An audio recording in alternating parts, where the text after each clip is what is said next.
KF-X 장거리 공대지 미사일 스텔스 무인기 아덱스에 뜬 국산 무기 3총사. 10월 14일부터 20일까지 서울 성남공항에서 개최되는 ADX는 1996년부터 개최돼 20년의 역사를 자랑하는 세계적인 규모의 에어쇼다. ADX가 이렇게 커진 가장 큰 이유는 우리나라가 세계 최상위권 무기 수입국, 특히 항공 무기체계 수입국이기 때문이다. 즉 ADX는 세계 여러 나라가 거대한 한국 시장을 공략하기 위한 홍보의 장이자 일종의 전초계지다. 특히 ADX는 차세대 전투기 1, 2, 3차 사업과 공중조기 경보통제기 사업 등 몇 조 원짜리 국방 사업과 함께 성장해왔다 해도 과언이 아니다. 몇 조 원 규모의 거대한 무기를 수입하는 대가로 얻은 기술 이전과 절충 교역은 우리의 국방과학 기술을 꾸준히 발전시킨 계기가 됐다. 그런 점에서 이번 ADX에서는 큰 변곡점을 차지할 것으로 기대되는 여러 소식이 들려왔다. 세계 수준에 도달하기 위해 많은 시행착오와 노력을 해온 한국의 방위산업이 이제 군의 요구 조건을 만족시키는 최신형 무기체계를 스스로 만들기 시작한 것이다. 사람들의 가장 큰 주목을 받은 것은 대한민국의 차세대 미디엄급 전투기 KF-X였다. 올해 최초로 1:1 사이즈의 실물 크기 모겁이 공개됐다. 조종석 내부와 이착륙용 랜딩 기어 등은 재현하지 못했지만 내년에 실제로 등장할 시제기의 크기와 형태를 짐작하는 데는 부족함이 없었다. KF-X의 모겁과 함께 주목할 만한 전시물은 한국항공우주산업실내 부스에 있는 PVI 시뮬레이터다. PVI 시뮬레이터는 본격적인 비행시험을 할 수 있는 시뮬레이터에 앞서 사용되는 장비다. 조종석의 계기판을 미리 설치해보고 조종사들이 편하게 조종을 할 수 있는지, 또 동작이나 행동에 거추장스러운 부분은 없는지를 검증해 지상에서 소프트웨어를 시험하는 데 이용된다. 카이는 지난 2018년부터 이 PVI를 실제 공군 조종사들의 운용 테스트를 거쳐 조종실의 계기판과 조종관의 배치를 확정하는 데 활용했다. KF-X의 실물 크기 모겁은 KF-X의 현 상황에 국민의 성원과 응원이 필요하다는 점을 의미한다.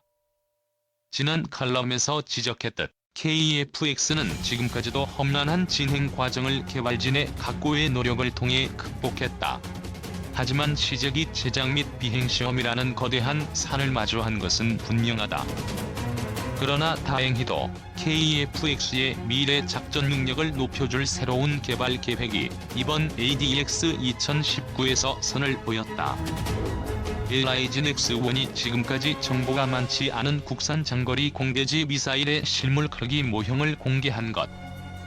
2029년 배치 목표로 8,100억 원의 개발비가 투입되는 장거리 공대지 미사일은 수백 킬로미터 밖에 떨어진 적의 지휘소나 지하 표적 등 중요 전략 표적을 타격할 수 있는 공군의 핵심 타격 무기다. 장거리 공대지 미사일은 멀리 떨어진 적을 안전한 곳에서 공격한다는 의미로 영어로는 스탠드 오프 미사일이라고 부르기도 한다. 현재 우리 공군은 F-42와 F-15K에서 세 종류의 스탠드오프 공대지 미사일을 운영하며 그중 주력 미사일은 F-15K에서 운영하는 독일 스웨덴산 KEDD-350 타우러스다. 신형 공대지 미사일은 탄두 중량과 사거리가 타우러스보다 약간 작고 짧을 뿐 정밀도와 스텔스 능력은 같거나 그 이상으로 미래에 우리 군의 전략적 타격 능력을 크게 키울 수 있는 아주 중요한 사업이다. 특히 장거리 공대지 미사일의 경우 그 크기를 콤팩트하게 만들어 KF-X 120대뿐만 아니라 60대의 FA-50에도 향후 탑재될 수 있게 했다. 추가 연구에 따라서는 베스트셀러 5세대 전투기인 F-35 라이트닝의 내부 무장창에 탑재될 잠재력도 있다. 현재 F-35의 내부 무장창에는 노르웨이 콩스버그사의 JSM 미사일과 터키 로켓산의 SOMJ 미사일이 스탠드오프 미사일로 장착을 준비 중인데, 이 중 터키의 경우 정치 상황이 복잡해 SOMJ 미사일이 실제로 제작될지 불투명한 상황이다. 국방과학기술연구소와 LIGN-X-1이 장거리 공대지 미사일의 성공을 바탕으로 F-35 내부 무장 장용 미사일 개발에 성공한다면 국내 수요뿐 아니라 수출까지 크게 노릴 수 있는 기반이 만들어지는 셈이다. 마지막으로 주목할 미래 항공 무기 체계는 대한항공이 제시한 커스-FC 스텔스 무인 정찰기이다.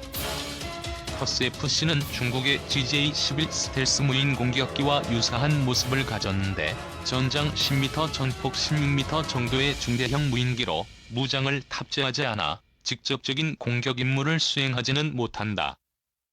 다만 KF-X는 물론 스텔스 전투기라 불리는 F-35보다 레이더에 탐지될 확률이 더 낮을 것으로 예측되기 때문에 먼 곳에 잘 숨겨진 적의 중요 표적을 탐지하는 데 최적의 플랫폼이 될 전망이다.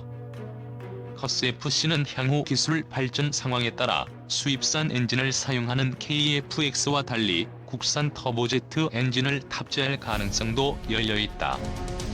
때문에 기체 전자장비, 엔진까지 모두 국산으로 아우르는 최초의 비행 무기 체계가 될 가능성이 크다.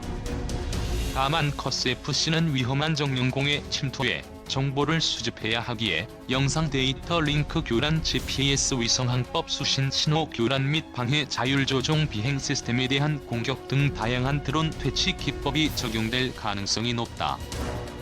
따라서 이를 해결할 방법을 마련하는 데는 개발 기간이 좀 더 필요해 보인다. 커스-FC는 향후 기술 발전 상황에 따라 수입산 엔진을 사용하는 KF-X와 달리 국산 터보제트 엔진을 탑재할 가능성도 열려있다. 때문에 기체 전자장비 엔진까지 모두 국산으로 아우르는 최초의 비행 무기 체계가 될 가능성이 크다. 이렇게 2019년 ADX에서 선보인 3대 항공무기 체계는 각각의 무기 성능도 중요하지만 세 무기 체계가 유기적으로 결합할 경우 시너지 효과가 더욱 기대된다.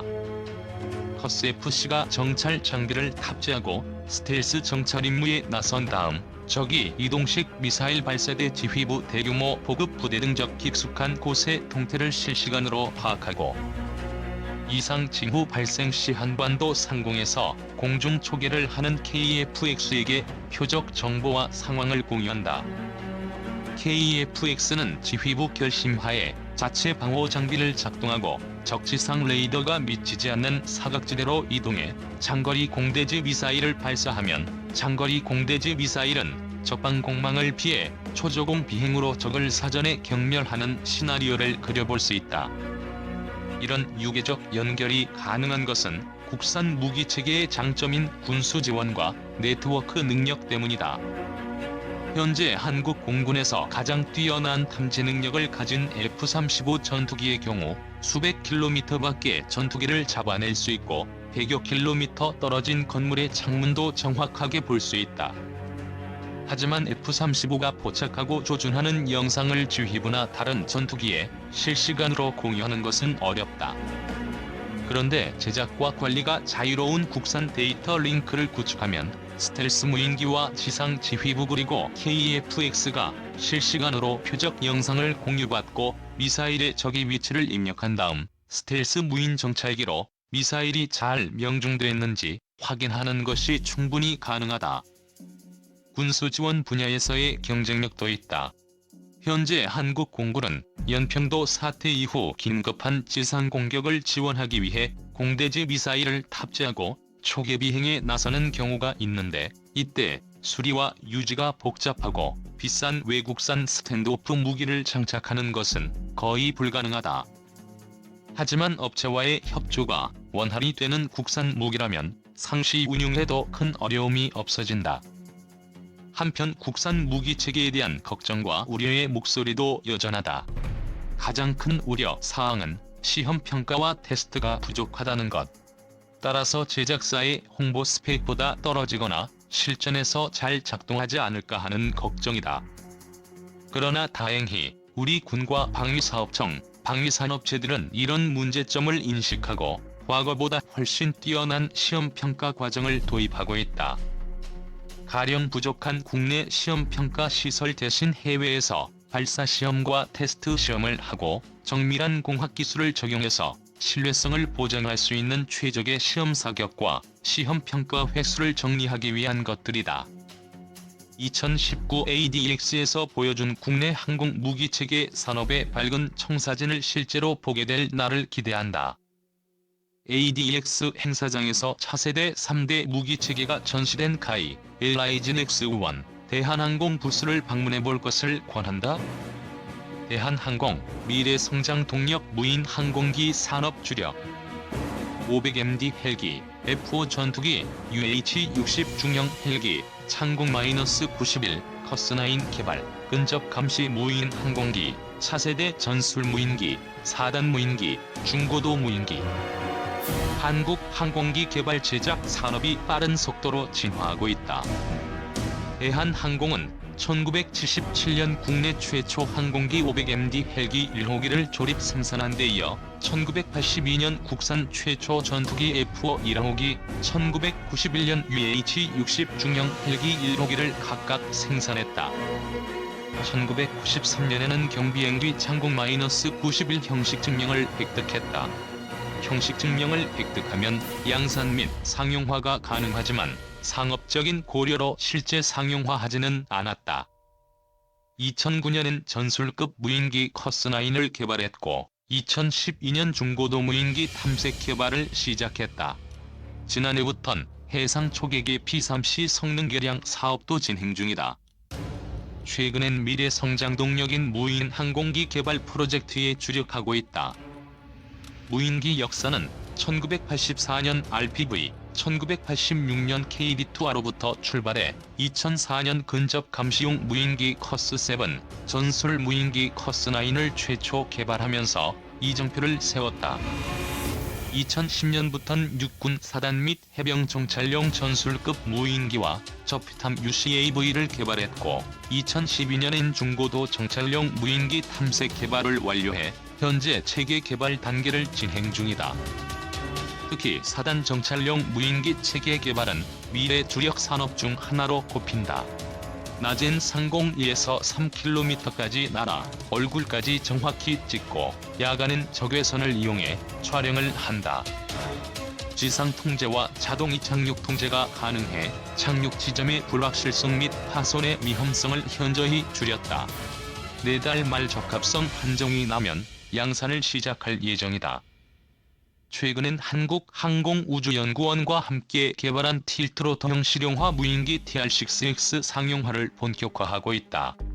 TR-6X는 항우연이 2011년 개발한 스마트 무인기를 60% 축소한 모델이다. TR-6X는 활주로가 필요 없어 한국과 같은 산악 지형에서 유리하다. 최초 헬리콥터 500MD를 무인화하는 작업도 한창이다. 생산한 지 40여 년이 지났지만 내구 연수가 3분의 1 정도 지난데 불구하고 성능이 좋아 가능하다. 또 향후를 무인 공격 및 폭격기 활용이 가능하도록 미래 스텔스 전투기 무인화도 병행하고 있다. 장기적으론 군용기 외에 민항기에도 무인기를 적용, 해안 산불 환경 감시, 재해 재난 모니터링, 광대역 해상 감시 등을 수행할 수 있도록 할 방침이다. 지난 1일 찾은 대한항공 항공우주사업본부 부산 대저동 테크센터. 이곳은 이 같은 대한항공의 도전이 집약된 곳이었다. 21만 평 부지에 자리한 민항기 부품 제작과 군용기 성능 개량 및 창정비, 민항기 중정비 및 개조, 항공기 전자 보기 부품 정비, 도장 등의 공장에서 대한항공 최첨단 기술의 현주소를 엿볼 수 있었다. 특히 민항기 국제공동 개발 및 구조물 제작은 괄목할만했다. 대한항공은 1987년 민항기 구조물 제작 사업을 시작했다. 747 항공기 윙팁 익스텐션과 MD-11 날개 부위 필렛 제작이다. 이어 2005년 보잉 787기 국제공동 개발 사업을 본격화한 뒤 2008년 에어버스 A350 카고 투어, 2010년 A320 샤크렛 개발 제작을 시작했다. 복합제 2공장에선 보잉 787기의 원통형 모양의 꼬리 부분 후방동체와 날개 쪽 레이크드 윙팁 등 6개 부분의 개발 인증 유지 보수가 이루어지고 있었다. 후방동체의 경우 외부는 알루미늄보다 무게는 절반밖에 되지 않으면서 강도는 3배 높은 고강도 탄소 섬유로 내부는 티타늄으로 만들어졌다. 또 구조물의 한치의 오차가 발생하지 않도록 온도, 습도가 통제되고 있었다. 대한항공은 이와 관련해 월 10대 생산을 지난달 말 달성했다. 내부의 복도가 두 줄로 된 와이드 바디 항공기로는 처음이라는 게 대한항공 측의 설명이다. 복합 제1공장에선 에어버스의 A320의 날개 구조물 샤크렛과 A350 카고 도어 제작이 한창이었다. 샤크렛은 날개 끝에 부착하는 일자형 구조물로 항공기 공기 저항을 감소시켜 연료 효율을 높이는 역할을 한다. 대한항공은 지난해 7월 기준으로 월 50대 생산 능력을 갖췄고 올해 2월 1000대 생산을 달성했다. 테크센터는 한 미군 종합정비시설을 갖춘 아시아 태평양 지역 최대 군용기 정비기지이기도 하다. 실제 현장에선 여러 대의 군용기가 들어와 골격을 드러내고 있었다. 이곳에선 단순한 정비를 비롯해 수리, 개조, 수명 연장까지 모든 것이 가능하다. 민항기의 경우 대형 항공기 2대를 수용할 수 있는 경납고 등에서 중정비 및 개조, 도장 등이 이루어진다. 이외에 대한항공은 1992년 무궁화 1호 위성사업과 2003년 한국형 우주발사체 나로호 총조립을 수행해 기술 및 전문 인력을 갖추고 있다. 다만 현재 후속 프로젝트는 이루어지고 있지 않고 있다. 항공우주산업의 메카 대한항공 항공우주사업본부는 최근 5년간 연평균 25% 정도의 성장세를 보이고 있다. 지난해 매출액 7,642억 원에 이어 올해에는 8,673억 원을 올릴 것으로 전망하고 있다. 내년에는 처음으로 1조 원 돌파를 목표로 하고 있다. 이재춘 대한항공 항공우주사업본부 사업계획팀장은 대한항공은 끊임없는 연구 개발과 함께 기술 및 핵심 역량을 축적해왔다며 항공기 개발 제작 및 정비 기술뿐만 아니라 최근엔 세계 추세에 맞춰 무인기를 집중 육성하는 등 포트폴리오를 변화시키고 있다고 말했다.